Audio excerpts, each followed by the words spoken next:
ఓం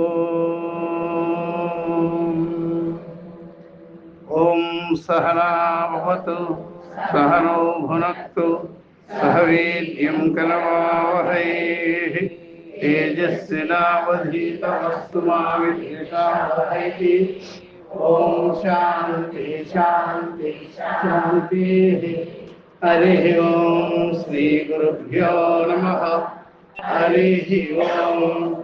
ఓం శృతిస్మృతి పురాణానాం ఆలయం కరుణాలయం నమామి భగవత్పాదం శంకరం లోకశంకరం శంకరం శంకరాచార్యం కేశవం బాదరాయణం సూత్రభాష్యకృతం వందే భగవంతో పునః ఈశ్వరో గురురాత్మేతి మూర్తిభేద విభాగినే వ్యోమవర్గాదేహాయ దక్షిణామూర్తయే నమః.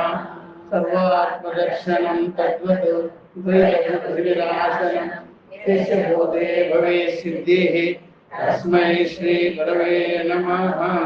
హరి ఓం శ్రీ గురుభ్యో నమః. హరి ఓం తత్సత్. అమృత బిందు ఉపనిషత్తు మనం 8 శ్లోకాల వరకు చెప్పుకున్నాం. తదేవ నిష్కలం బ్రహ్మ నిర్వికల్పం నిరంజనం తద్బ్రహ్మాహమితి జ్ఞాత్వా బ్రహ్మ సంపద్యతే ధ్రువం.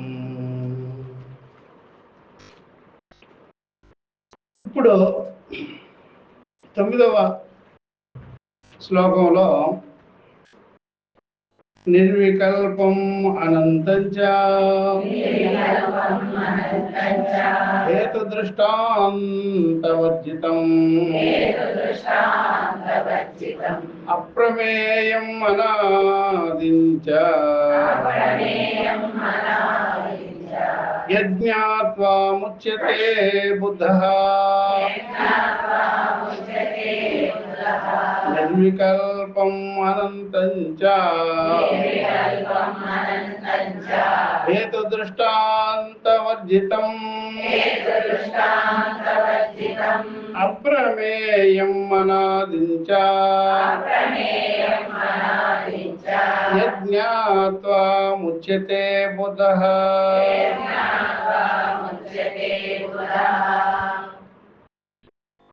కాబట్టి ఇక్కడ అమృత బిందు ఉపనిషత్తులో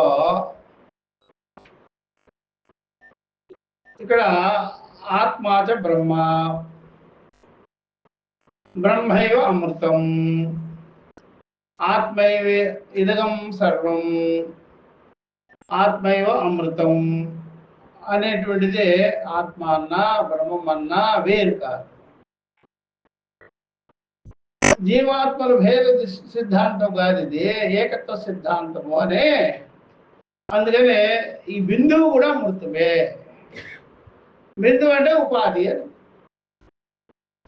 ఉపాధి రూపంలో, విష్ణు రూపంలో, నామరూపాల పరిచ్ఛిన్నంగా, కాలదేశాల పరిచ్ఛిన్నంగా ఉండేటువంటి బిందు అనేటువంటి అల్పమైన అర్థం కలిగినటువంటి అదంతా నిరుపాధికమైన ఆత్మ విషయం కాదది. అదంతా ఉపాధి రూపమైన విషయం అది. అందుకని దాని పేరు బిందువు అని. నిజంగా బిందువు ఏమిటా అని చూసినట్లయితే ఇది అమృతమే. ఇదంతా అమృతం అట్లా అనమాట. అమృతమై ఉన్నది. ఎప్పుడైనా సరే గాగరమే సాగర బర్ల కుండలో సముద్రాన్ని మనము నింపాలంటే నింపలేం కదా. కానీ ఆ యొక్క కొండలో ఉండేటువంటి నీరు సముద్రపు నీరే, సముద్రం కంటే వేరుగా లేదు. అందుకని సముద్రంలో కొండను ముంచి పైకి తీసినట్లయితే ఆ కొండ కంటే కొండలో ఉండే నీరు ఏదైతే ఉందో ఆ నీరు సముద్రం నీటి కంటే వేరు కాదు అని మనం ఎలాగైతే తెలుసుకుంటామో, అలాగే సర్వవ్యాపకమైనటువంటి ఆకాశం వలె వ్యాపించుకున్నటువంటి చైతన్యము. ఆకాశం వల్ల ఎలా వ్యాపించుకుంటుంది చైతన్యము అంటే, మన బుద్ధి ఉంది చూసారా, మన మనస్సు ఉంది చూసారా, మన ఇంద్రియాల యొక్క జ్ఞానం ఉంది చూసారా, అది వ్యాపకత్వానికి చెందింది. అగ్గిపొలంలో ఉండే నిప్పు అగ్గిపొల్లకే పరిమితమై లేదు కదా.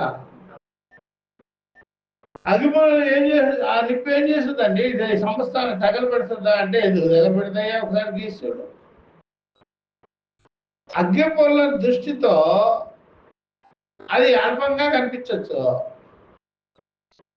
అగ్గిపొలలో ఉండే నిప్పు మాత్రం అనంతమైనటువంటిది. ఆ నిప్పు అల్పమైనది ఏం కాదు, అన్నింటినీ కాల్చిపరేస్తుంది. అట్లాగే మన ఇంద్రియంలో ఉండేటువంటి చైతన్యమో చిత్తతత్వం ఏదైతే ఉందో ఆ చిత్తతత్వం కూడా అంతే.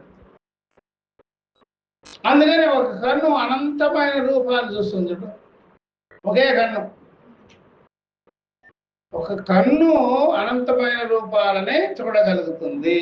ఎక్కడికి పోయినా సరే ఇంతవరకు జీవితంలో అన్ని రూపాలను చూసింది మీ కన్నేగా.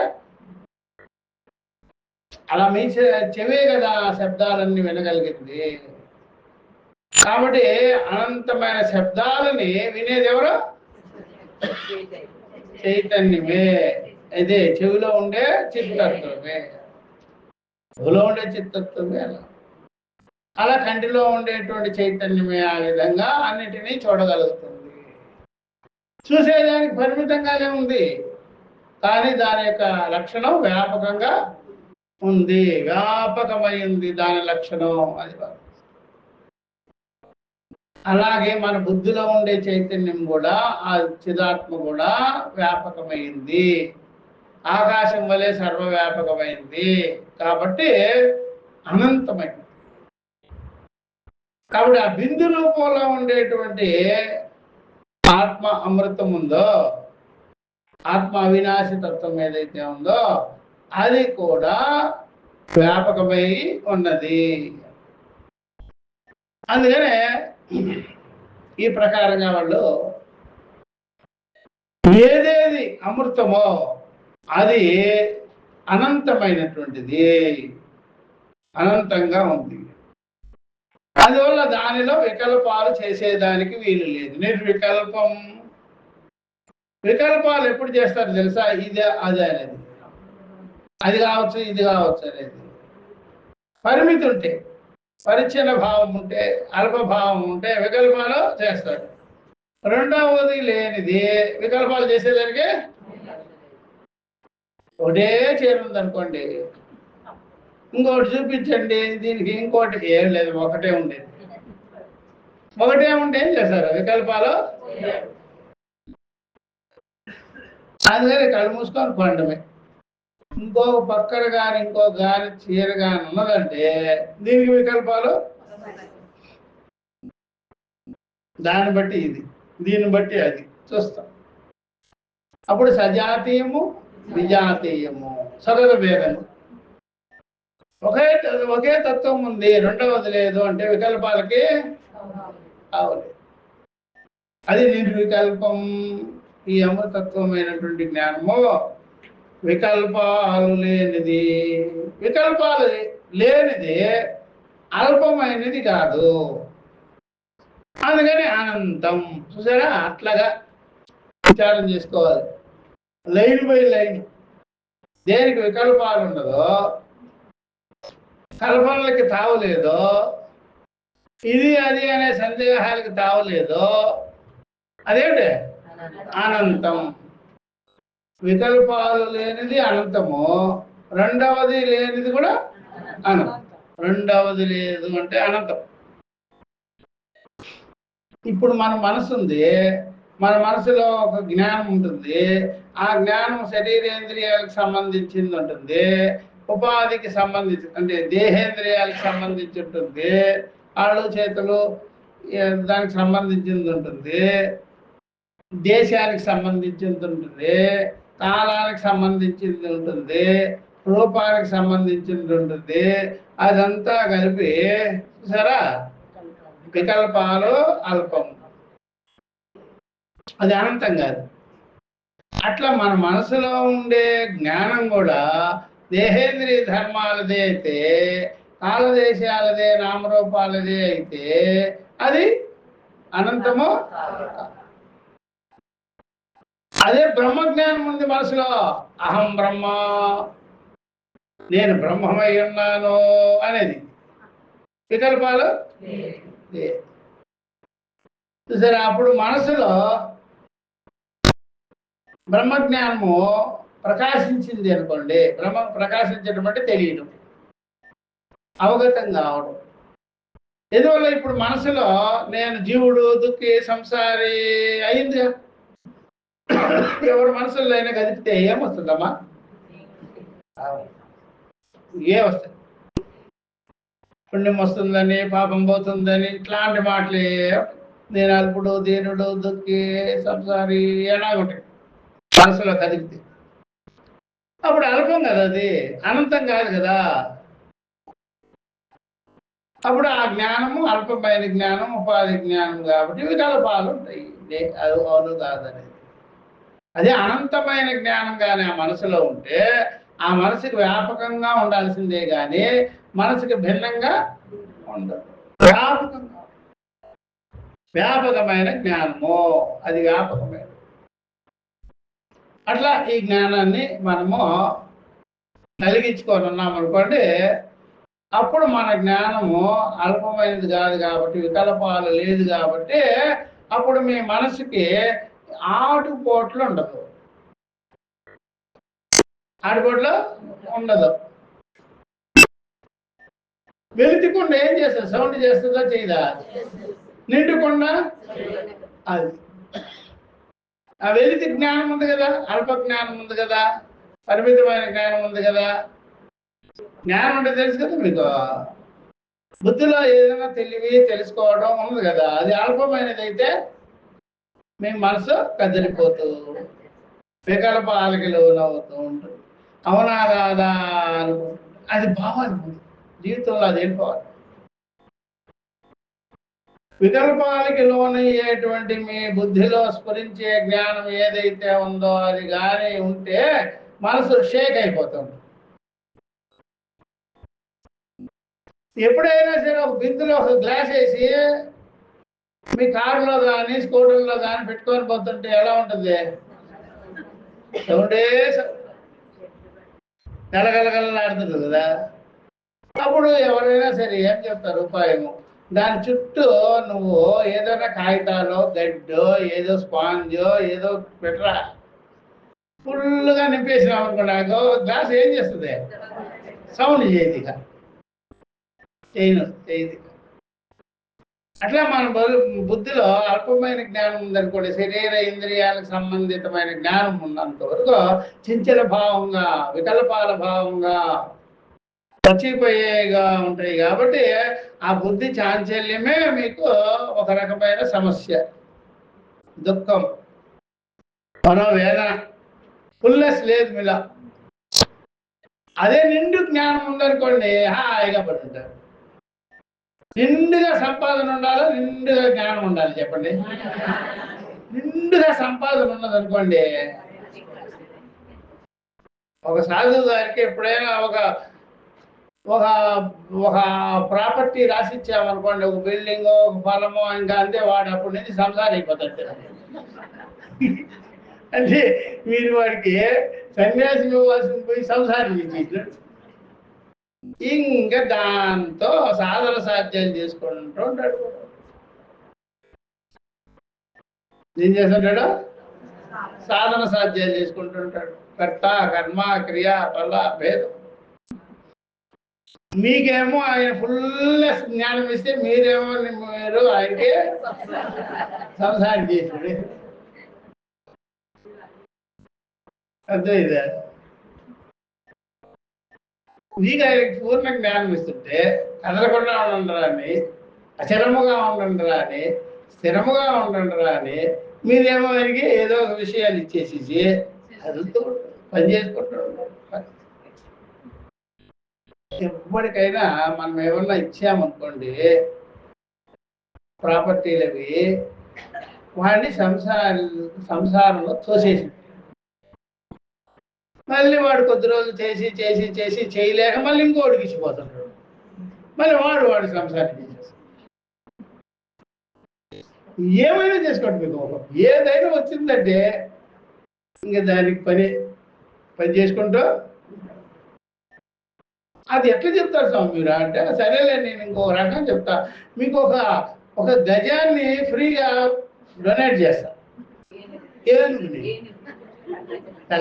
గుర్రం ఏంలే, నేనేమంతా అల్పుణ్యం కాదు, పూర్ణంగా మీకు దానం చేయాలనుకుంటున్నా. ఏంటిది?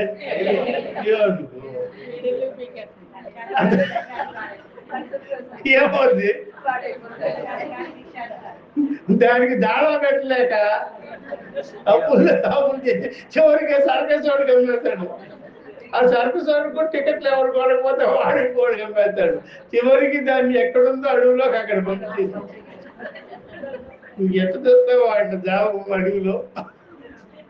ఆ గుడి భరించాలన్నా గుడికి ప్రాపర్టీలు ఉండాలి, సర్కస్ వాడు భరించాలన్నా దానికి ప్రాపర్టీలు ఉండాలి, షావుకారు మీరు భరించాలన్నా మీకు చాలా ఉండాలి. ఏమా ఏనుగు బొమ్మలు పెట్టుకోవచ్చు కానీ ఇంటి ముందు ఏనుగు బొమ్మలు ఏనుగునే తీసుకొచ్చి పెడితే ఎట్లా ఉందా? అట్లా సరే. కాబట్టి జ్ఞానము ఏదైతే ఉందో అది బుద్ధిలో పరిపూర్ణంగా కానీ ఉండినట్లయితే, విషయరహితంగా వికల్పాల రహితంగా, అప్పుడు మీరు స్థిరంగా అచల ప్రతిష్టోహం, అచల ప్రతిష్ఠిత. మీ దగ్గర మాత్రం బుద్ధిలో అల్పమైన జ్ఞానం ఉంటే ఇవన్నీ అవే, ఏనుగులు, గుర్రాలు, ఇళ్ళు, వాగుళ్ళు, దారాలు ఇవే ఉంటాయి. అల్పమైన జ్ఞానమే అవి. దాంట్లో పని ఉంటుంది, సాధన చేస్తూ. అందుకనే ఎవ్వడు తెలివైన వాడు అట్లాంటివి కోరడం. పూర్ణమైన జ్ఞానం కావాలి స్వామి, అంతేగాని ఇట్లాంటి విషయాలు వద్దు. అదే వద్దంట. ఇంద్రుడి దగ్గర కూడా ఒకే ఏనుగు ఉంటుంది, అనేక ఏనుగులు లేవు. అది మేపలేక వస్తున్నాడు అతను. ఐరావతం ఎవరా? ఏమయ్యా నీకేమిటయ్యా, ఒక 10 ఏనుగులు పెట్టుకోవమ్మా, దీనికే మేత పెట్టలేకపోతున్నా. ఒక్క ఐరావతమే ఉంటుంది ఆయన దగ్గర. చూసారా? ఒకటే పెట్టు, అంత గొప్పోడు.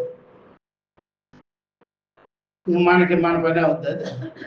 కాబట్టి విషయాలు ఎంతైనా మీరు పోగేది అదంతా వికల్పాలే, వికారాలే, అల్పమైనవే.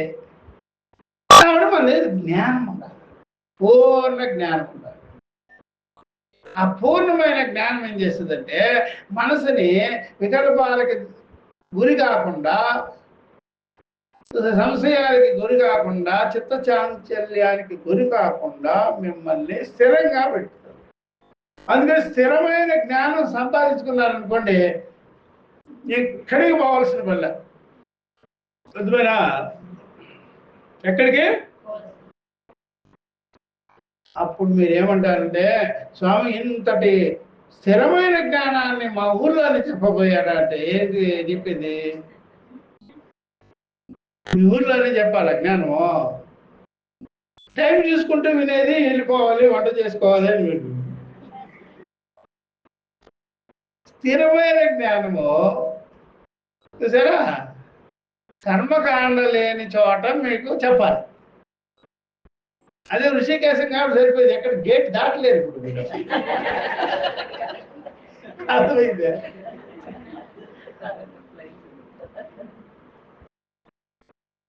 గేట్ దాటలేదు, ఎక్కడ పోతారు మీరు? గ్యాస్ వచ్చినా ఏమొచ్చినా ఏదో టాబ్లెట్ వేసుకొని పడి ఉండాలి కానీ ఎక్కడ పోతారయ్యా? అర్థమైందే? ఎక్కడ పోతారు మీరు? పేరు పనేలేదు కదా. అందుకనే ఇంటికి దూరం, ఊరికి దూరం చేసి, మీ తిండికి కూడా దూరం చేసి అర్థమైందా? ఇక్కడ కూర్చొని పెట్టి ఆ స్థిరమైన జ్ఞానాన్ని చెప్తారు. పూర్వం పెద్దలంతా అలాగే వెళ్ళి తెలుసుకొని వచ్చిన వాళ్ళే. ఇంటి దగ్గర కూర్చుంటే అవుద్దా? అయ్యా వాడికి ఇంటికి పోవాలని పరిగెత్తు ఉంటారు కదా. అందుకని కాస్త ఈ జ్ఞాన విషయాలంతా కూడా ఎక్కడైతే మీకు కర్మకి దూరంగా ఉంటారో, బాధ్యతలకి బంధాలకి దూరంగా ఉంటారో అక్కడ చెప్తే బాగుంటుంది. ఇంటి దగ్గర ఇట్లా వెళ్ళారు మీరు, ఒకరిద్దరంటే అది వేరే సంగతి కదా. మిగిలిన వాళ్ళ సంగతి అంతా ఏంటి? అట్లాగే దూరం చేసి. అందుకనే ఎప్పుడైనా సరే సాధన పంచకంలో కూడా ఏముంటుంది చూడండి, నిజ గృహ తోర్ణం వినిర్గమ్యత. నీ నిజ గృహం ఉందే, సొంత గృహం, దాన్ని వదిలిపెట్టుకో. వదిలిపెట్టి మరి నిజ గృహం ఎందుకన్నారు? వాడు ఇల్లు నేను ఎందుకలేదు, బాడికి ఇల్లు ఎందుకని, బాడికి ఇల్లు వదిలిపెట్టిపోతారు మీరు. నిజ గృహము అబ్బా, బాడికి ఇల్లు దూరంగా చేసుకొని పోతారు, ఏముంది లేని. నిజ గృహము చాలా బాధ్యత, బంధాలు ఉంటాయి. సొంత ఇల్లు అయ్యి, సొంత ఇల్లు పాడైపోతుంది. ఎప్పుడు తుడుచుకుంటావు, కడుక్కుంటావు, ఇది సరిపోతుంది. అదే బాడికి ఇంట్లో అయితే ఏముంది, పర్వాలేదు. అర్థమైందా? అట్లా కాబట్టి దూరంగా వెళ్ళే వినాలి విద్యని. దగ్గరగా ఉండి వినలేరు మీరు. మీ ఇంటికి దగ్గర, పనులకు దగ్గర, బంధువులకు దగ్గర వినకూడదు ఇది. అప్పుడు మీకు స్థిరంగా వినబుద్ధిగా ఉంది. మీ ఊర్లో చెప్పేటప్పుడు కూడా మీరు ఆ పనులకి స్వస్తి చెప్పాలి. ఈరోజు క్లాసులన్నీ అయిన తర్వాత చేసుకోవచ్చు, ఇప్పుడు కుదరదని. అట్లయితేనే కుదురుతుంది, లేకపోతే కుదరదు. అందుకని ఈ వ్యవహారాలన్నీ చిత్తములో ఉంటాయి కాబట్టి చంచలంగా ఉంటుంది, అస్థిరంగా ఉండదు. మీ మనసుని అస్థిరం చేస్తుంది. కాబట్టి నిర్వికల్పమైన జ్ఞానము, అనంతమైన జ్ఞానము ఉండాలి. వేసిందా?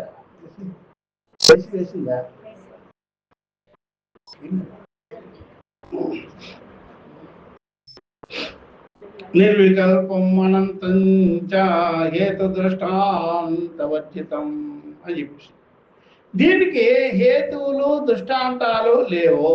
హేతు దృష్టాంతం, హేతు అంటే కారణము, ఈ కారణం వల్లే ఇది జరిగింది అనేది దృష్టాంతం. ఈ కారణం వల్లే ఇది జరిగింది అంటే దృష్టాంతం. అందువల్ల హేతు దృష్టాంతములు లేదు. దీనికి హేతువు లేదు, కారణము లేదు, దృష్టాంతము లేదు. ఎగ్జాంపుల్ లేదు. ఎగ్జాంపుల్ ఉన్నది అనుకోండి, అప్పుడేముంది, ఇది దీనిలాగా, అది దానిలాగా, ఇదే అని చెప్పుకోవచ్చు. కారణం చెప్తే కార్యం చెప్పాలి. కారణము లేదు, కార్యము లేదు ఈ జ్ఞానానికి. కాబట్టి మీ మనసులో ఉండేదంతా కార్యకారణ భావాలే ఉంటాయి. దృష్టాంతములు ఉన్నాయి, కానీ దీనికి దృష్టాంతము లేదు. దృష్టాంతో నైవ దృష్ట, దృష్టాంతమే లేదండి ఇక్కడ. అది తెలుసుకున్నాం మేము. మన దగ్గర ఉండే జ్ఞానానికి భిన్నమైన జ్ఞానం మరొకటి ఉండరాదు. అర్థమైందా? అందువల్ల ఇద్దరు స్వాములు ఉన్నారనుకోండి, ఈ స్వాములో ఉండే జ్ఞానము, ఈ స్వాములో ఉండే జ్ఞానము భిన్న భిన్నములుగా ఉన్నాయని ఉండనే బ్రహ్మజ్ఞానం. అగిపులలు 4-5 పెట్టామనుకోండి, దీనిలో ఉండేది అగ్ని, దీనిలో ఉండే అగ్ని భిన్న భిన్నము అని చెప్పలేదుగా, తెలిపేది. అట్లాగా ఇద్దరు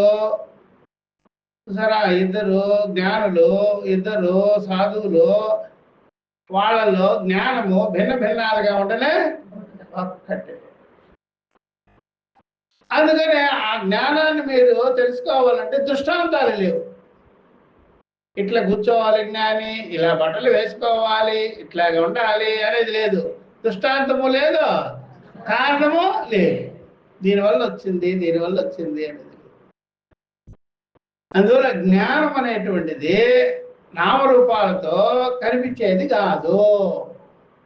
మీకు నామరూపాలు అలవాటు అయింటే అది వేరే సంగతి. నామరూపాలతో గోచరమయ్యేది కానీ కాదు. అందువల్ల హేతు దృష్టాంతవర్జితం లేనిది, హేతు దృష్టాంతములే లేదు. ఇలా నిర్వికల్పమైన అనంతమైన జ్ఞానము. అందుకనే ఇది ప్రమాత ప్రమాణం ప్రమేయములు లేనిది కాబట్టి అప్రమేయం. అప్రమేయం. ప్రమాత ప్రమాణం ప్రమేయం. ప్రమాత అంటే తెలుసుకునేవాడు, చూసారా? ప్రమాణం తెలుసుకునేదానికి ఉపయోగించే సాధన. ప్రమేయం అంటే తెలియబడి. త్రిపుటి లేదు. ప్రమాత ప్రమాణ ప్రమేయ వర్జిత. అందువల్ల అప్రమేయం. అప్రమేయం. ప్రమాతృత్వాదులు లేనిది అప్రమేయం. మనలో ఉండే జ్ఞానము అప్రమేయం అంటే ఇది ప్రమాణాదులతో తెలుసుకునే విషయం కాదు. అందుకనే ఈ జ్ఞానము విషయము కాదు. అందుకని ప్రమాణ ప్రమేయ ప్రమాతలు లేనిది కాబట్టి ఇది అనాది. అనాదించ అని. అనాది. అనాది అంటే తెలుసు కదా మీకు. ఆది మొదలు లేదు, ఉన్నది, ఎప్పుడు ఉన్నది. ఒకటే విధంగా, ఒకటే విధమైన తత్వము, ఒకటే విధమైన జ్ఞానము. దీనికి వికల్పాలకి తావులేనే లేదు. ఒకటే జ్ఞానం కాబట్టి మీరు సరే ఒకటే జ్ఞానం అనుకోండి, మీ జీవితంలో హాయిగా మీరు ఇక డిస్కవరీ చేయకుండా, అన్వేషణ చేయకుండా, వెతుకులాడకుండా, సరే పరీక్షలో కాననే మాట లేకుండా సరాసరి జ్ఞానాన్ని కలిగించుకుంటారు. ఉన్న జ్ఞానం అది. రెండవది లేదు. అందుకనే రెండవ విషయాన్ని తొలగించేదానికే చెప్తారు మొదటి నుంచి. నేతి నేతి అని, నేతి నేతి నేతి అని చెప్పేది రెండవ విషయం లేకుండా చేసేదానికి యుక్తి. నేతి నేతి అని చెప్తారు. ఇది తప్ప రెండవది లేదు. నాణ్య పంతా విద్యతే అయనాయ అనేది మీకు దృఢం చేస్తారు. అందుకనే గురువులు అట్లా చెప్పేటప్పుడు మీకు ఒళ్ళు మంట. ఆ స్వామి ఆ ఊరితో మా స్వామి లేదు, ఈ స్వామి లేదు, స్వామి రమణ మహర్షి లేదు, స్వామి ఫలానా హిమాలయ స్వామి, హిమాలయ యోగి, హిమాలయ యోగి అంటే అప్పుడే మీరు ఆ గురువుని వదిలిపెట్టేసి వెళ్ళిపోతుంది.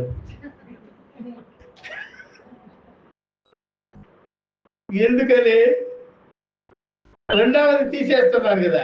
అంటే మీకు చూసారా, రెండవది లేదు అని చెప్పేదానికి. అప్పుడు కదా మీరు రెండవది లేదు అంటే నిలబడుతుంది మీ మనసు. రెండవది ఉందంటే వికల్పాలకు అది ఏది గొప్ప, ఏది తక్కువ. ఈ మూమెంట్ లో కొత్తగా వచ్చిన వాళ్ళు ఎగిరిపోతారు. అవన్నీ ఇట్లా మీరు అన్నిటినీ తీసేస్తే కదా ఒక్క చోటకు వచ్చేది మీ మనసు. ఏదైనా స్టోర్ రూమ్ లో ఒక వస్తువు ఉంది, దాన్ని తీసేయాలంటే ఏం చేయాలా? అన్ని తొలగించేస్తారు కదా. తొలగించేది వచ్చి మీకు మర్చిపోతారు. ఏదో బీరువులో పెట్టి చీరలన్నీ లాక్ కింద పడేస్తారు. ఆ వస్తువు చూడాలి కదా, కనిపించాలి కదా. ఆ వస్తువు కోసం ఎన్ని తీసేసినారే ఇది వచ్చా మీట వస్తువు పెట్టేసావు ఎక్కడో. చూసారా, ఏ రకాలు అట్లా పెట్టేసావు, అన్ని అట్లా ఖాళీ చేసేస్తావా లేదా? ఇంకా అయిపోయే పని. ఆ పక్కన ఎవరన్నా ఉంటే నువ్వు అలా కెలక్కు నేను చూపిస్తాను కదా నీకు, అనవసరంగా అవన్నీ తీసేస్తావేంటి అంటారు కదా. అట్లాగే ఇక్కడ కూడా నువ్వు వెతుక్కునే వస్తువు ఉందే, వెతుకులాడే వస్తువు, అది గురువుకు తెలుసు అనమాట. ఆ గురువుకు తెలుసు. అందుకని ఆయన మిగిలినవన్నీ తీసి పక్కా పెడేస్తారు. మిగిలినవన్నీ మళ్ళీ అది బట్టల్లాగా సర్దుకునేది కాదులే. స్వామి బట్టలు లాంటిది అది ఇలాగ చెప్పి కూడా ఆ లాజిక్ పెట్టుకొని కూర్చున్నారు అనుకోండి, గురువు గారు వెళ్ళిపోయిన వెంటనే మళ్ళీ తీసేసుకుంటారు. తీసేసినవన్నీ డస్ట్బిన్లో ఏం చేసినవన్నీ అర్థమైంది. అలా చేయకూడదు, అన్నీ తీసేయాలంటే ఉండే పనే లేదు. నాణ్య పంత విద్యతే అయినా ఇంతకంటే మళ్ళా ఇంకొకటి తెలుసుకోవలసింది పొందవలసింది మరొకటే లేదు అని చెప్పేదానికోసం, ఒక్క వస్తువుని చెప్పేదానికోసం అనంతమైనటువంటి ఈ వస్తువుల విషయ రాశులంతా కూడా రిమూవ్ చేసి తొలగించేస్తారు. అన్యా వాచ అది అక్కడ మీకు మనసు ఈ రకమైన మనస్తత్వం కలిగి ఉంటారు కదా. ఋషికేశ్వరు చాలా మంది అట్లాంటి వాళ్ళు ఉంటారు. ఆశ్రమాలు కూడా అలాగే ఉంటాయి, రకరకాల ఆశ్రమాలు ఉంటాయి. ఈ కొత్తగా వచ్చిన విద్యార్థి ఉంటాడు కదా, ఎవడో ఉంటాడు కదా, వెతుకులాడుకుంటూ ఇంట్లో ఇంట్లో దెబ్బలాడి వచ్చి ఉంటాడు, ఇంట్లో అలిగిపోయి వచ్చి ఉంటాడు, లేదంటే పరీక్ష దెబ్బకి వచ్చి ఉంటాడు, వ్యాపారంలో దెబ్బతిని వచ్చేసి ఉంటాడు. ఇలాంటి రకాలందరూ ఇక్కడ దొరుకుతారు మీకు. ఎట్లా వచ్చినారంటే లారీల్లో లాస్ వచ్చిన స్వామి ఇక్కడికి వచ్చేసినాను నేను. లారీల్లో లాస్ వస్తే ఎక్కడికి ఎందుకు వచ్చినారా? లేదంటే చీటీ టేబుల్ ఎక్కొట్టేసినారండి అందరూ అని ఇక్కడికి వచ్చేసి ఉంటాడు. ఐపీఎల్ పెట్టిన వాళ్ళు వచ్చేసి ఉంటారు. లేదంటే భార్య వాళ్ళు దెబ్బలాటైపోయి వచ్చేసి ఉంటాడు. ఇన్ని కేసులు ఉంటాయి ఇక్కడ. సుప్రీంకోర్టులో ఎన్ని కేసులు ఉంటాయో ఋషికేశంలో అన్ని కేసులు ఉంటాయి. దాన్ని బట్టి చూస్తుంటే ఋషులు తక్కువ, కేశాలు ఎక్కువ. అర్థమైందా? మా స్వామి ఋషులు ఎక్కువ, కేశాలు ఎక్కువ, ఋషులు తక్కువ. అమ్మ కేసు సంపద కనిపిస్తుంది కానీ ఋషులు ఎక్కడుంది? అట్లాగా క్లేశాలే. ఈ రకంగా ఏదో దెబ్బతినడం, ఫెయిల్ అయిపోవడం, ఆ ఒక కెరటం అటు కొడితే ఎటుపోయా, ఇంకో కెరటం ఇటు కొడితే అటుపోయా, ఈ టైప్ ఈ వికల్పాలు ఉంటాయి. అందులో నా గురువు దగ్గర పోయినప్పుడు అన్ని తోసేసి ఇది కాదని ఆయన సత్య వస్తువు ఇదయ్యా అని చెప్పాలి. లేకపోతే వెతుకులాడుకుంటూ కూర్చుంటాం. ఎంత వెతుకుతారో చెప్పు.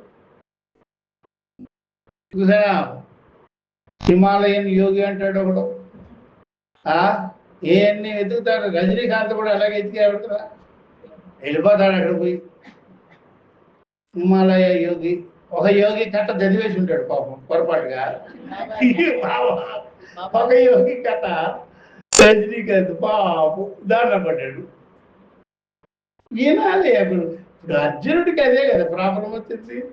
వినాలి కదా, సరైన విషయం వినాలి కదా. ఆ గుహలో ఏ గుహలో అట్లా కూర్చున్నారు ఎట్లా కూర్చున్నారు అని పోతారు. చూసారా, ఒక పులి నివసించిన గుహలో నువ్వు కూర్చుంటే నువ్వు పులి కావు కదా. అర్థమైందా? ఒక పులి నివసించింది అనుకోండి ఒక గుహలో, అక్కడ వీడు కూర్చున్నాడు అనుకో, ఈయన పులి అనుకోని ఎవరు. ఎందుకంటే అక్కడ గబ్బేగా పారిపోతావు. అందుకని ఆ ప్రకారంగా వాళ్ళెవరో ఇక్కడ కూర్చొని ధ్యానం చేసినారని నువ్వు కూర్చుంటే నీకేమొస్తుంది అయ్యా? నీకేమొస్తుంది అక్కడ కూర్చుంటే? పుట్టి మాటలేవండి. అందువల్ల గురువు దగ్గర కూర్చొని అధ్యయనం చేయాలి, వినాలి, తత్వజ్ఞానం తెలుసుకోవాలి. అప్పుడు వీళ్ళు ఏం చేస్తారు, వాళ్ళు కూర్చున్న స్థలం అని వీళ్ళు పోయి కూర్చుంటారమ్మా. మనం ఎన్నో చూస్తుంటాం. వశిష్ఠ గుహలో కూడా ఇదే జరిగింది. వశిష్ఠ గుహ ఒకటి ఉంటుంది కదా, ఆడెవరో సాధువు కూర్చున్నారు పాపం. వీళ్ళందరూ పోయి అక్కడ కూర్చుంటారు. కూర్చుంటే ఏమవుతుంది? అవుతుందా? ఏమి కాదు. ఆ స్థలానికి మహిమ ఉంటుందా? ఎప్పుడైనా స్థలానికి గొప్పతనం ఉంటుందా? బాగా తెలుసుకో. వినాలి, ఏమన్నా వింటే తెలుసు, తెలుసుకుంటే అప్పుడు ఇవన్నీ అవాయిడ్ చేసేసి వాళ్ళు తత్వజ్ఞానాన్ని ఆత్మజ్ఞానాన్ని ప్రతిపాదితం చేస్తారు, బోధిస్తారు. కాబట్టి అన్నిటినీ రిమూవ్ చేయాల్సింది. కాబట్టి ఆది లేనిదయ్యా, ప్రమేయం కానిదయ్యా, దృష్టాంతములు లేనిది, వికల్పాలు లేనిది, అనంతమైనటువంటిది. యజ్ఞాత్వా ముచ్యతే బుధ. ఇది తెలుసుకున్న వెంటనే బుధ వివేకులు ముముక్షువులో చూసారా, ముచ్యతే బంధనై ముచ్యతే, సర్వబంధాలు. ఇలా వెతుక్కోకూడదు. పాపం సరైన గురువు దొరకకపోతే ఇదే గతి వాళ్ళకి. దృష్టాంతాలతో ఇబ్బందులు పడుతుంటారు, ప్రమేయం అనుకోని ఇబ్బంది పడుతుంటారు, వికల్పాలకు లోనయ్యి ఉంటారు. ఇలాగ వెతుకుతూ అన్ని ఆశ్రమాలు తిరిగి తిరిగి తిరిగి వాళ్ళ టైం అయిపోద్ది.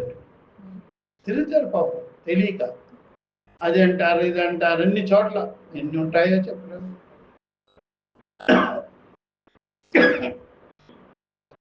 ఒకడు భావాతీత ధ్యానం అని మహర్షి యోగ అని ఉంటాడు, ఇంకొకరు అంటారు, రకరకాలు. చూసారా, ఇట్లా తిరిగి తిరిగి విద్యార్థి వాడికి ఏదో మంచి సుకృతం ఉంటేనే బయటపడేది, లేకపోతే ఇట్లాగే ఎంత మంది ఉంటారు పల్లలుగా. మరి అందరికి అబ్బంది. మీరు ఇలాగ దీన్ని వినగలుగుతున్నారంటే మన బుద్ధులు శ్రేష్టమైన బుద్ధులే కదా. బుద్ధి శ్రేష్టమైన. అట్లా ఎన్ని రకాల ఇబ్బందులు పడతారు. ఎందుకంటే బయటికి అలా కనిపిస్తాయా, దాంట్లో దూరుతుంటారు, దూరి ఇబ్బందులు పడతారు. ఇట్లా అనమాట. మనకి చాలా మందికి తెలియదు ఇది, అందుకని ఇబ్బందులు పడిపోయి. బ్రిటిష్ వాడే మన గురించి తెలిసేసుకున్నాడు. కూడా ఏమని, ఇక్కడ సాదాసీదగా ఉంటే వాడు సాధువు అనుకుంటాడు. అప్పుడు జనకుడిని చూపిస్తే సాధువు అనుకుంటాడు.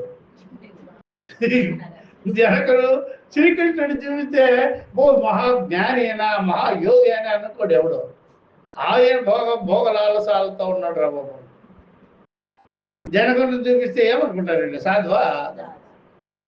అందుకని బ్రిటిష్ వాడు కూడా గాంధీని పెట్టేశాడు ముందు. ఎందుకని చూసారా, గోచిగుడ్డ కొల్లాయి గుడ్డ కట్టుకొని తిరుగుతున్నాడు కదా, అప్పుడు పడిపోయారు అందరు మహాత్మా అని. వాడే ఇచ్చేసాడు బిరుదు. అందరికి బిరుదులు ఇస్తుంటాడు కదా, సర్ అనే బిరుదు, బహద్దూర్ అనే బిరుదు, వీరికి కూడా బిరుదు ఇచ్చేసాడు. ఎవరే దానికి తృప్తి పడిపోయాడు.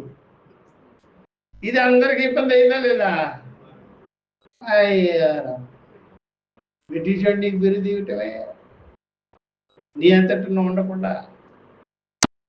అట్లా అనమాట. సాదా సీదాగా కనిపిస్తే పడిపోతుంటారు. యోగ ధ్యానంలో ఉన్నట్టుగా దండక మండలాలు కలిగి ఉంటే పడిపోతుంటారు. వల్ల జటా చుట్టపులు కనిపిస్తుంటే పడిపోతారు. అలాగా ఇవన్నీ ఏమిటే నామరూప వ్యవహారమే కదా. వాక్కు ఏమిటో అని పెట్టుకోవాలి. ఆ వాక్కు ఏమిటి, ఏం చెప్తున్నాడు ఆయన, ఆ ఉపదేశంలో మనం తడుక్కోవాలి కానీ, బోధలో తడుక్కోవాలి కానీ వేషాలకి బోధలో ఏం చెప్తున్నారు అట్లా పడిపోతుంటారు అన్నమాట జనాలందరూ. కళ్ళు మూసుకొని కూర్చుంటే ప్రతి ఒక్కడు ఏమనుకుంటారమ్మా, ధ్యాన యోగి గారు. కాళహస్తి స్వామి ఆయన ఉండేవాడు కదా, స్వామి విద్యాప్రకాశం. ఒకసారి ఉపన్యాసంలో ఒక కథ చెప్తుంటే భలే నాకు అర్థమైంది. ఒకడు దొంగోడు ఏం చేశాడంటే, దొంగతనం చేసి పారిపోయాడట. పారిపోయి ఒక వనంలోకి వెళ్ళాడట. ఒక వనంలోకి వెళ్ళినప్పుడు ఆ పారిపోయినటువంటి అతను ఈ వనంలో వెళ్ళి ఏం చేశాడంటే, చూసారా, ఒక స్వామి అక్కడ ధ్యానం చేస్తున్నాడు. ఆ ధ్యానం చేస్తుంటే వీడు ఏం చేశాడంటే, వీడు కూడా ఏం చేశాడంటే, దొంగతనం చేసిన వాడు సరే వాడు కూడా ఆయన పక్కన కూర్చొని అంతే. అప్పుడు దొంగలు పట్టుకునే వచ్చిన వాళ్ళందరూ ఈయన చూసి ఈయన నమస్కారం, చిన్న వయసు తలతల మెరిసిపోతున్నాడు మహాయోగే నమస్కారం. అప్పుడు వాళ్ళది ఈ దొంగతనాలు ఎందుకు చెయ్యాలబ్బా, ఇక్కడ కూర్చున్న చోటే అన్ని వస్తున్నాయి ఆఫర్లన్నీ అది కంటిన్యూ చేసేసినట్టు ధ్యానం.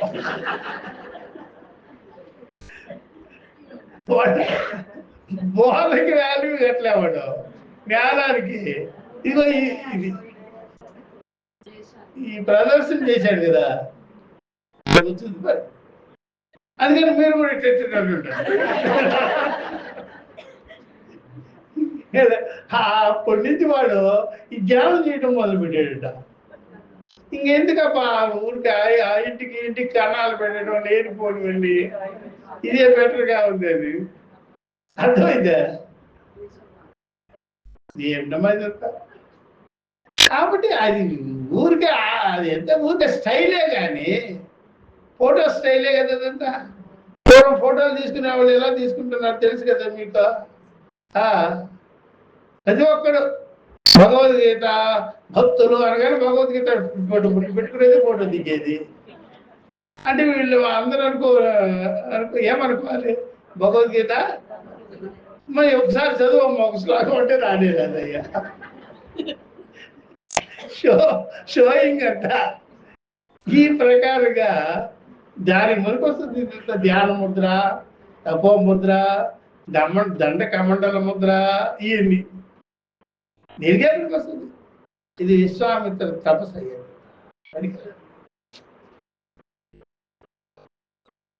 అందువల్ల జ్ఞాని ఏ ముద్రలో కనిపించడో ఫ్రీగా ఉంటాడు. ఏ ముద్ర, కృష్ణుడు ఏ ముద్రలో కనిపించాడు చెప్పు? కాళ్ళు ఆడిస్తాడు, చేతులు ఆడిస్తాడు, ఏదో పాడుకుంటాడు, ఏదో తిరుగుతాడు. ఏ ముద్రతో కనిపించాడు. అందువల్ల జ్ఞానం అనగానే ఈ తపో ముద్ర, ధ్యాన ముద్ర, యోగ ముద్ర ఇవన్నీ ఉండనే అట్లా వికల్పాలకి లోను కాకూడదు మనసు. అట్లా వికల్పాలకే లోను కాకూడదు. అలాంటి జ్ఞానాన్ని కలిగించుకున్న వెంటనే యద్ జ్ఞాత్వా యద్ జ్ఞానం జ్ఞాత్వా యదాత్మానం జ్ఞాత్వా ముచ్యతే బుధః. ఇలాగా ముక్తులగుచున్నారు ముముక్షువులు, జిజ్ఞాసువులు. సర్వబంధాలని పోగొట్టుకుంటున్నారు, తెంచుకొనుతున్నారు అని ఈ శ్లోకం చెప్పింది. కాబట్టి వికల్పాలు చేయకూడదు అన్నమాట జ్ఞానంలో. జ్ఞానం దగ్గరకు వస్తే వికల్పాలు చేయకూడదు. మనుషులు వికల్పాలకు ఎందుకు లోనవుతున్నారో, ఇదా అదా ఎందుకు అనుకుంటుంటే నామరూపాలు వశమయ్యింది మనసు. దేనికి వశమైంది? ఆ నామరూపాలకు వశమైంది. కాబట్టి ఆ నామరూపాలను వెతుక్కుంటూ ఉంటాడు మనిషి. చివరికి వాక్కును వెతుక్కోవాలి, వాచాన్ని వెతుక్కోవాలి. వేదాంతం అంటే వాక్కా లేకపోతే క్రియ? వాక్కు బోధిస్తేనే కదా చేసేది, క్రియ చేసేది కానీ కర్మ చేసేది కాదు కదా. అది నీ సాధన బట్టి తెలుసుకోరు వాళ్ళు తత్వాన్ని. నీ ఉపదేశాన్ని బట్టి, నువ్వు చెప్పేదాన్ని బట్టి గ్రహిస్తారు. చెప్పేదాన్ని బట్టే గ్రహిస్తారు. నువ్వు చెప్పాలి, వాక్కు ఉండాలి, వాచా ఉండాలి. మూగతనం పనికిరాదు, మౌనం పనికిరాదు. ఇక్కడ మౌనం అసలు నిజంగా ఆత్మే మౌనము, మనసు కూడా మౌనంగా ఉండదు, ఇంద్రియాలు మౌనంగా ఉండవు. కాబట్టి ఇవన్నీ కదులుతూనే ఉంటాయి. కదలకుండా చేసుకోవడం కాదు, బాగా తెలుసుకోవచ్చు. అందుకని ఎప్పుడైనా సరే మౌనం వ్యాఖ్య అన్నప్పుడు చూసారా, మీరు బ్రహ్మము అంటే మౌనమే, అది ఆత్మ అంటే ఏంటి? మౌనం. అది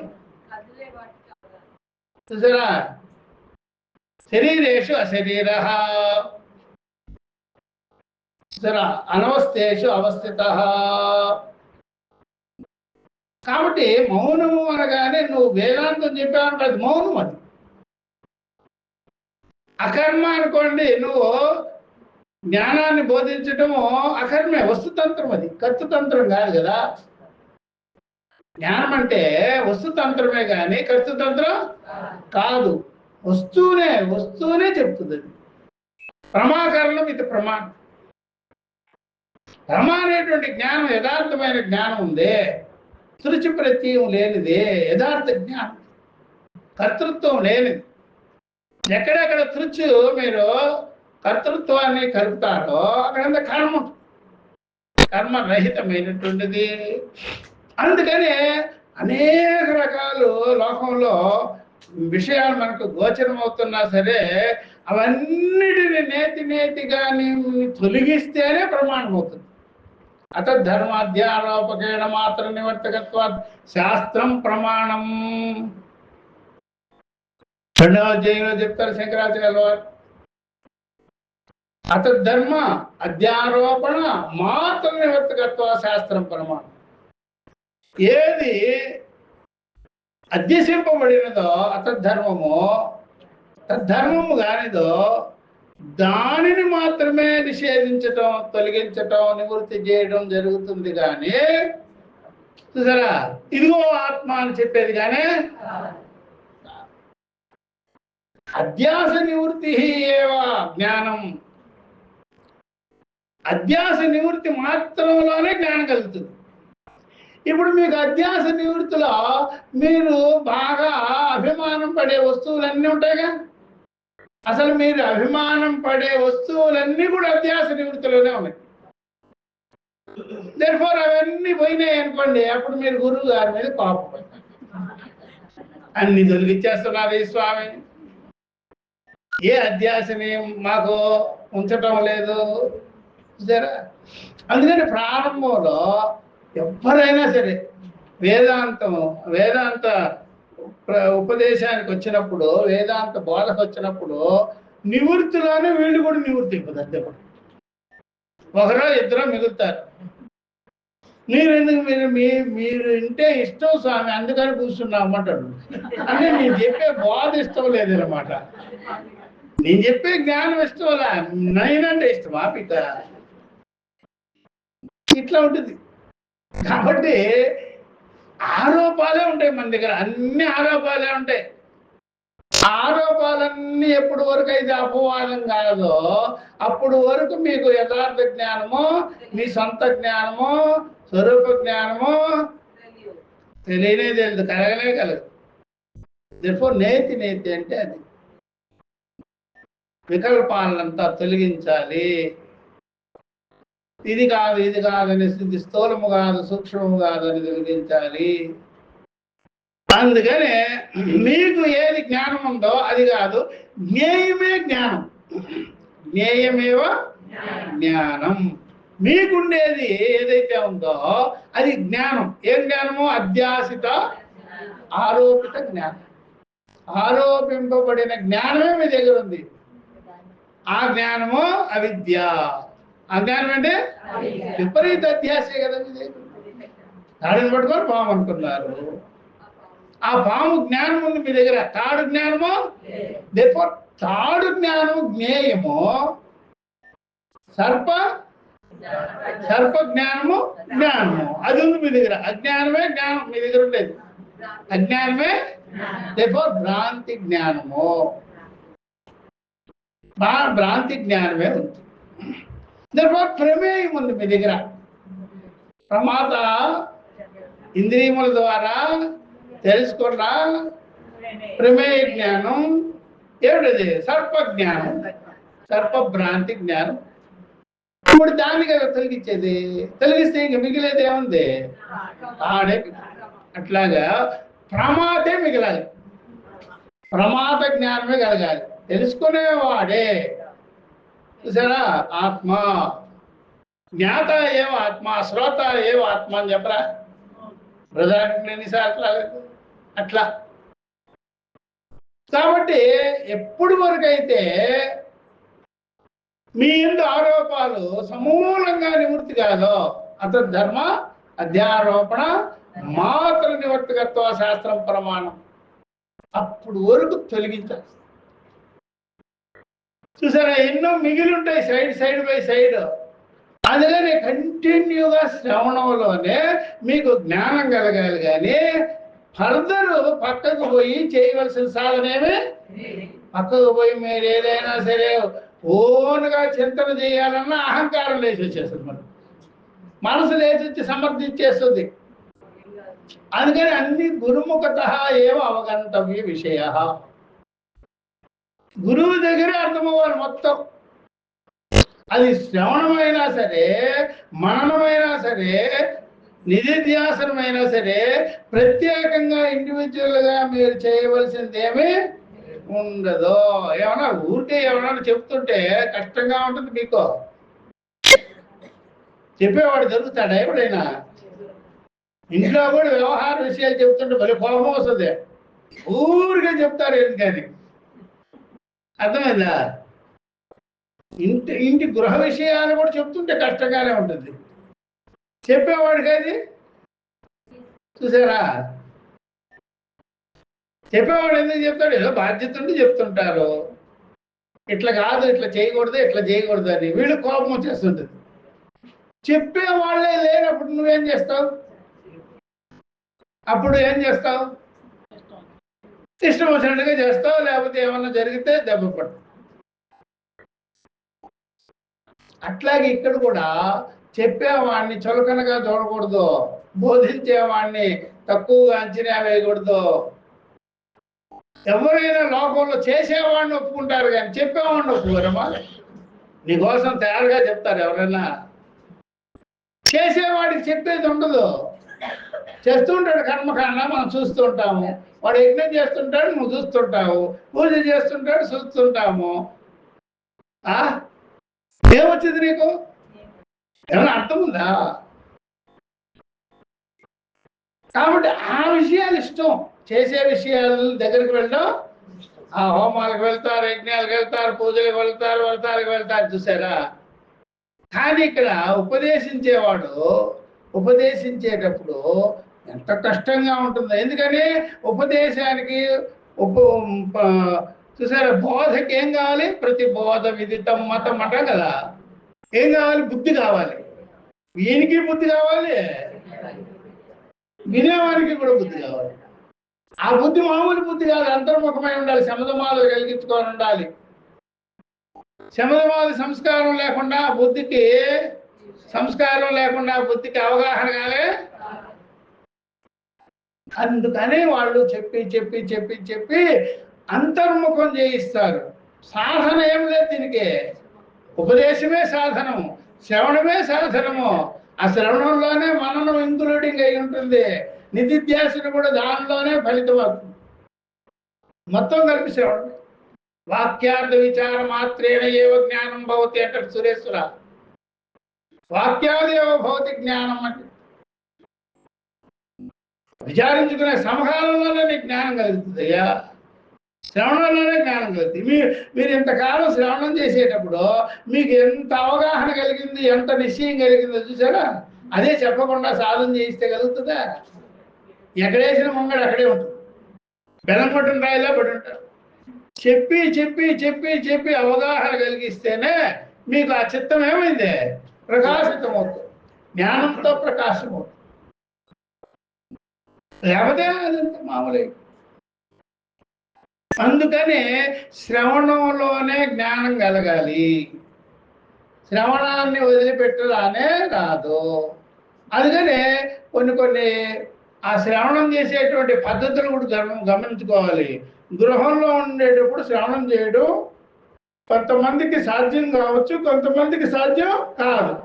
ఇప్పుడు మా ఇంట్లో ఉంటుంది, రోజు క్లాస్ జరుగుతుంది. మాకేముంది, ఏ వ్యవహారాలు ఉండవు, ఎవరు రారు మధ్యలోకే. మీ ఇంట్లో నేను వచ్చి క్లాస్ చెప్పాను అనుకోండి, ఎవడో ఒకడు చుట్టం వస్తుంటాడు. అయిపోయా. ఇంకా రెండోసారి గురువు గారు మీ ఇంటికి రాను, నేను వస్తే మా ఇంట్లోనే విను, లేదంటే దూరంగా పోయి ఎక్కడైనా చెప్తాం. అర్థమైందా? దూరంగా. అందుకనే కొన్ని ప్రదేశాలు ఉంటాయి, అక్కడ మనకి బరువు, బాధ్యతలు, బంధాలు, చుట్టాలు, గిట్టాలు ఎవరు ఉండరు కాబట్టి అక్కడ వింటుంటే మీకు ఏముంది పని? భోజనం బోధ రెండోది ఉందా? లేదు. రెండవది అదో బోర్లు తెచ్చుకుంటారు, అదో గోళ. అర్థమైందా? ఆ ఫోన్లు తెచ్చుకొని కూర్చుంటుంటారు. ఇక్కడ కుదరదు మన దగ్గర. అదే ఏదో పురాణ కాలక్షేపం అనుకోండి, ఎన్ని ఫోన్లు పోగేదో ఇప్పటికే. ఇక్కడ కుదరదు. ఇక్కడ ఫోన్ మోగిందంటే ఏం చేస్తాము? గురువు గారు వెళ్ళిపో, ముందు వెళ్ళిపో. అందుకనే ఎవరిదైనా మోగిందా? సైలెంట్. చిత్తం కూడా అలా సైలెంట్ అయిపోవాలి, ఏకాగ్రతను పొందాలి. శ్రవణం మీదనే పెట్టాలి దృష్టి. శ్రవణం మీదే ఏకాగ్రత కలిగి ఉండాలి. చెప్పే దాని మీదే ఏకాగ్రత పెట్టుకోవాలి. ఏకాగ్రత అనేదానికి కూడా బాగా గుర్తుపెట్టుకోవాల్సింది ఎప్పుడైనా సరే.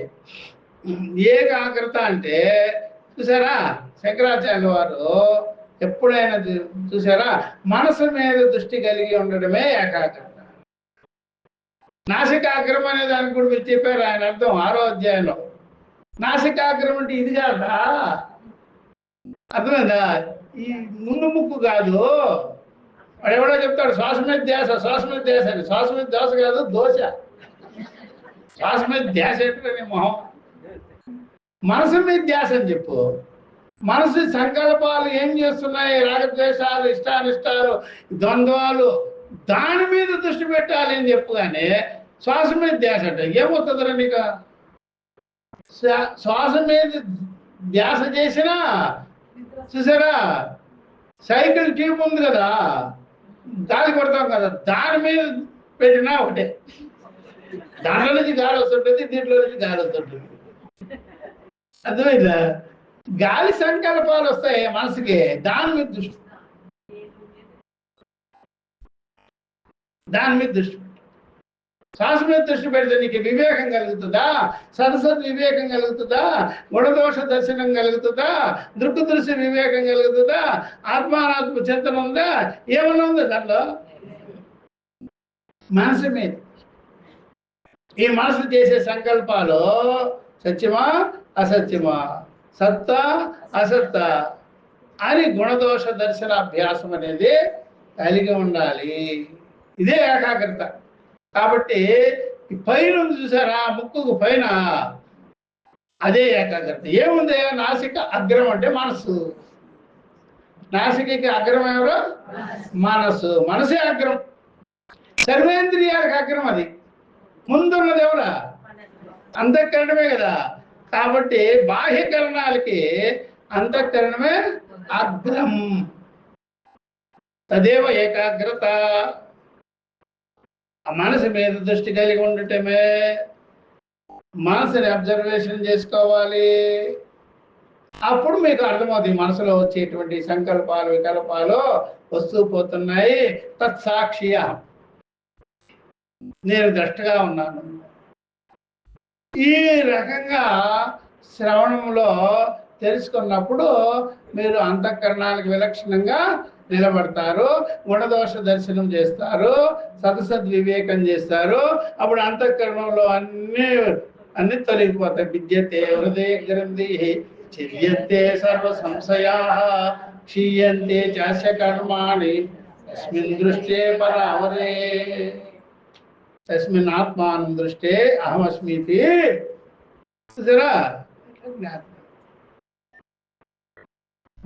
పర అవరే, అవరే పరే. అవరం అంటే నీచం, దిగువ. పరే అంటే పైన. అప్పుడు అంతఃకరణం ఎవరు? అవరం. అంతఃకరణానికి పైన ఎవరు? పరే. సాక్షి, ద్రష్ట, కేవల. ఇది ఏకాగ్రతకి అర్థం.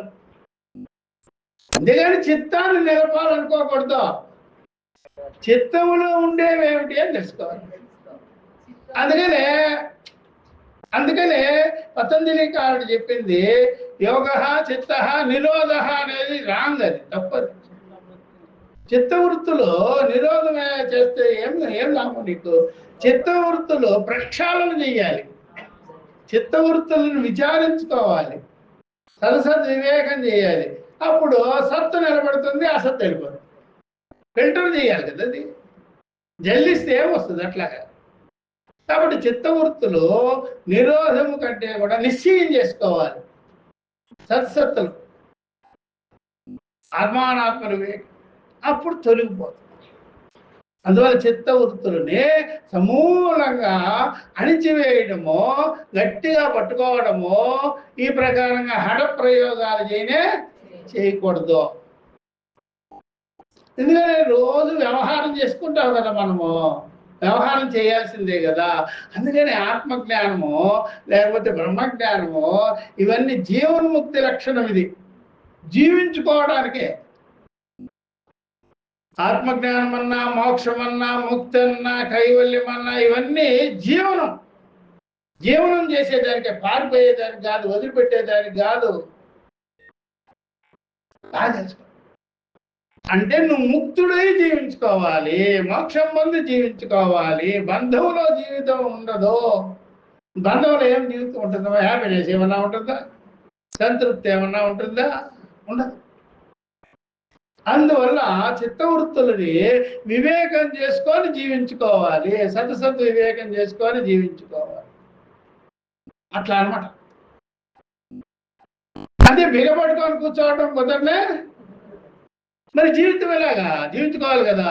సంసారాలైనా జీవించుకోవాలి, సాధువులైనా జీవించుకోవాలి. మహర్షులందరూ వాళ్ళ జీవన్ముక్తి జీవించారు కాబట్టి ఇన్ని గ్రంథాలు మనకు వచ్చాయి. శంకరాచార్య ముక్కు మూసుకొని కూర్చోమంటే ఈ ప్రస్థానత్రయ భాష్యం రాయగలరా? రాయలేరు కదా. మహర్షులందరూ ఎంత కృషి చేశారు. వాళ్ళందరూ గార్హస్థులే కదా జీవించారు. నిన్న వచ్చింది కదా. కాబట్టి జ్ఞానానికి అందరూ అధికారులే. జ్ఞానానికి అందరు అధికారులు. కాబట్టి ఆ ఋషులందరూ ఆ ప్రకారంగా జ్ఞానం కలిగి జీవించారు కాబట్టి పారిపోయేది కాదు, సమాజాన్ని వదిలిపెట్టేది కాదు, కుటుంబాన్ని వదిలేసుకునేది కాదు. మరి ఎవరు కాపాడతారా ఈ సమాజాన్ని వదిలిపెట్టిపోతే? కాబట్టి జ్ఞానంతో జీవించుకోవాలి. కర్మతో జీవించుకోవడం జీవితం కాదు. అదే రాగద్వేషాలు వస్తాయి, సుఖ దుఃఖాలు వస్తాయి, మానాభిమానాలు వస్తాయి, ఇవన్నీ ఉంటాయి. జ్ఞాన జీవితానికి ఏముండవు. సుఖ దుఃఖాలు రావు, రాగద్వేషాలు రావు, లాభ నష్టాలు అంచనా వేయరు. హాయిగా వివేకంతో జీవిస్తారు. వివేక జీవితమే జీవితము. అందుకని ఈ ప్రకారంగా వాళ్ళు ఇది అప్రమేయమయ్యా అనాది ఈ జ్ఞానాన్ని కలిగించుకున్న వెంటనే అమృతం వస్తుంది అంటారు కదా. అలాగా వీళ్ళు ఇది జ్ఞాత్వా ముచ్యతే బుధః. ఈ జ్ఞానాన్ని కలిగించుకొని బుధులు, ముముక్షువులు, జ్ఞానులు ముక్తిని పొంది జీవిస్తున్నారు. ముక్త జీవిత. శరీరాన్ని వదిలేయటం కాదు, మళ్ళా శరీరాన్ని వదిలిపెట్టడం కాదు. శరీరంతోనే ఉండి అశరీరుడే జీవించాలి. నవద్వారపురే దేహి నైవ కుర్వన్న కారయన్. కాబట్టి ఈ దేహంలోనే ఉండాలి, శరీరంలోనే ఉండాలి, అశరీరుడే జీవించాలి. అట్లా ఈ ప్రకారంగా జ్ఞానం కలిగించుకోవాలయ్యా అని చెప్పుకుంటూ వస్తుంది. కాబట్టి బిందువు అనగానే జీవుడు అని అర్థం. వీడు అమృత. ఎవరు? ఈ జీవుడు ఎవరు? అమృతుడు, అవినాశి అని. అందుకని బిందు పదం వాడారు. బిందు అంటే ఏదో చుక్కలకి కనుకోవద్దు. పరిచ్ఛిన్నమైనటువంటి భావన, పరిచ్ఛిన్నమైన భావనగా ఉంది అంతఃకరణంలో. అది అపరిచ్ఛిన్నమైనటువంటి చిత్త జ్ఞానం అండి. సరే, ఎందుకని ఎప్పుడైనా గ్లాసులో పోసిన నీళ్లు మీకు పరిమితంగానే కనిపిస్తుంది, కానీ చూసారా అదంతా కలిపి సముద్రం నీటి కంటే వేరు. కాబట్టి బిందువు సింధువు అనేది నామరూపాలే గాని ఉపాధులే గాని ఘటాకాశ మహాకాశ వద్ద అది ఒకటే. బిందువు సింధువు కంటే అట్లాగా తెలుసుకున్నప్పుడు గాగరమే సాగర వర్ణ అంటే సరిపోతుంది. ఈ గాగరం ఉంది కదా కొండ, ఈ సముద్రం అంత జ్ఞానాన్ని దీనిలో కలిగించటము అంటే ఆ యొక్క బిందువు సముద్రము కంటే అన్యముగా, ఇది సర్వవ్యాపకమైనటువంటి చిత్తత్వము కంటే అన్యముగా లేనే లేదు. నిజానికి చూస్తే తుంపద విచారణలోనే మీకు అసలు జ్ఞానం కలుగుతుంది. తత్పదంలో ఏముందిలే, శృతి ప్రతిపాదితం తత్పదం తుంపదాన్నే టార్గెట్ చేసింది, లక్ష్యం చేసుకో. త్వం తదసి అనాలి, ఏమన్నలే తత్ అన్నట్టు చూపించకూడదు. ఎక్కడున్నాడు తత్తు? అర్థమైందా? ఎక్కడున్నాడు తత్తు? పరోక్షం అయిపోతుంది, లేకపోతే అపరోక్షం కదా ఇది. సాక్షాత్ అపరోక్షాత్ బ్రహ్మ సర్వాంతర. తుంపద నిర్ణయం చేయాలి ఇప్పుడు. అందుకనే సురేశ్వరాచార్యుల వారు నైష్కర్మ సిద్ధిలో తుంపద నిశ్చయానికే ప్రాధాన్యత ఇచ్చారు. తుంపదాన్ని నిర్ణయము చేయవలా. సత్పదంలో ఏమి లేదు, మొత్తం కలిపి తుంపదంలోనే చెప్పాలి. ఏం చెప్పాలి? ఆ తుంపదంలో ఉండేటువంటి సమస్త ఆరోపాలని వదిలించినారా, అదే బ్రహ్మైవ. ఆత్మ ఏవ బ్రహ్మ, ఆత్మాచ బ్రహ్మ. అది బాగా తెలుసుకోవాలి. ఇది మనం నెక్స్ట్ క్లాస్ లో చెప్పుకుంటాం. చెప్తారా?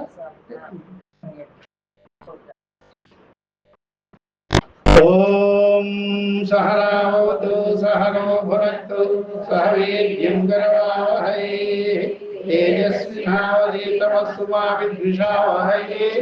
ఓం శాంతి శాంతి శాంతి. హరి ఓం శ్రీ గురుభ్యో నమః. హరి ఓం తత్సత్.